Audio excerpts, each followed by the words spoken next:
Hello, Craig Swearingen with Education 504, Liberty Summer D-Term of 2019. Educational Thinker Presentation.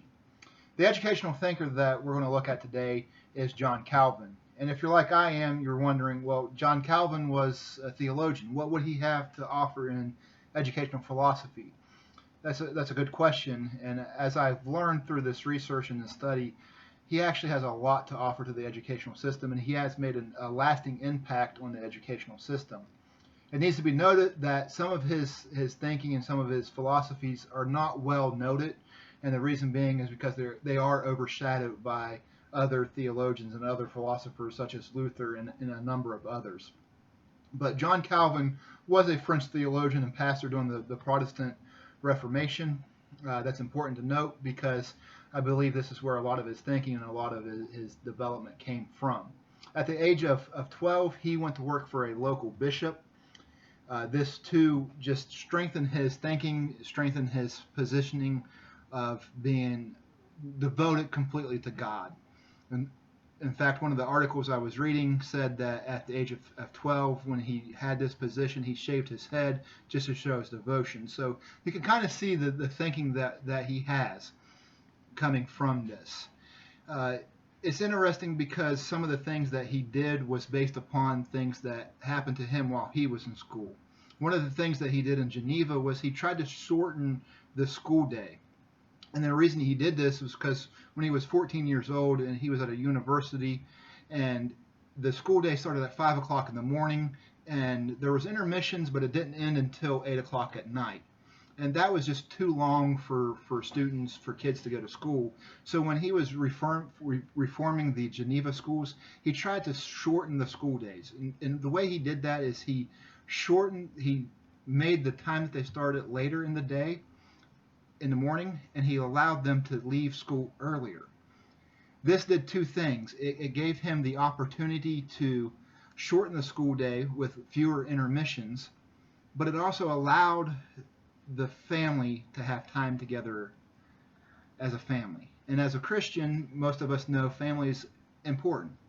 God tells us to take care of our families, and Calvin understood that. It was Calvin's belief that the church needed to be the ones to educate. But it was also Calvin's belief that it was the parents that needed to begin training their children in the home, motivating his passion to develop Christian fathers and mothers who would conform the school lessons at home, confirm them, who would teach their kids. And that's what we need today. And I was just talking with a teacher today at church this morning, and she said that they're trying hard to get the parents to work with their students at home with reading, with writing, with even talking. It's interesting to note that not a lot of parents do that still today. But Calvin understood that was important to have the parents on board. Calvin also understood that knowledge came from God and God only. According to Rozzuki, I know I mispronounced his name, it's Rozcki and Ed. They talked about his theology and his theology of education, and that knowledge can really be broken down into two steps for Calvin. You have the knowledge of God and the knowledge of self. The knowledge of God is kind of self-explanatory. We get that from Scripture. The only way we can get that is by reading God's Scripture. It's interesting to me because we need to read the Scripture, but we also need not to only know about God, but we need to know God. You can say you know about someone, but you don't really know them. And we need to know them in order to say that we know them. But Calvin also suggested that the only way we get to self-knowledge is through God. So basically his theory on knowledge, his whole theory is the only reason we know anything is because God shows it to us. God shows us everything that we know. So that's important to understand.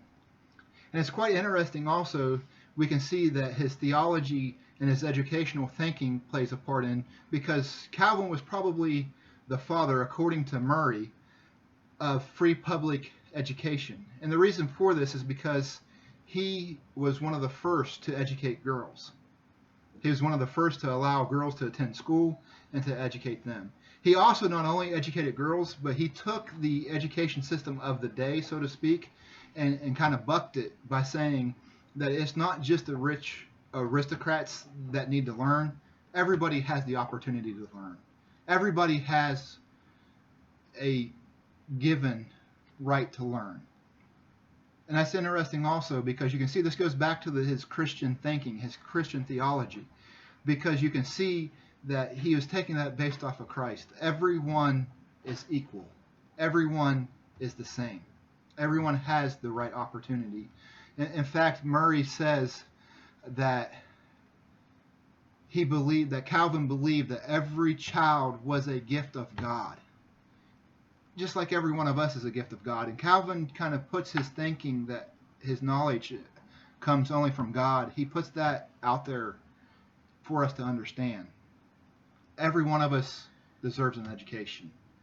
And that's what Calvin was really trying to push. Church's responsibility to teach, but it was also the parents' responsibility to confirm that teaching. There's so many more that Calvin has done for the school system, but that is all the time we have for today. I hope you learned a significant amount about Calvin, some things that you didn't know. I know I definitely have. Thank you for listening.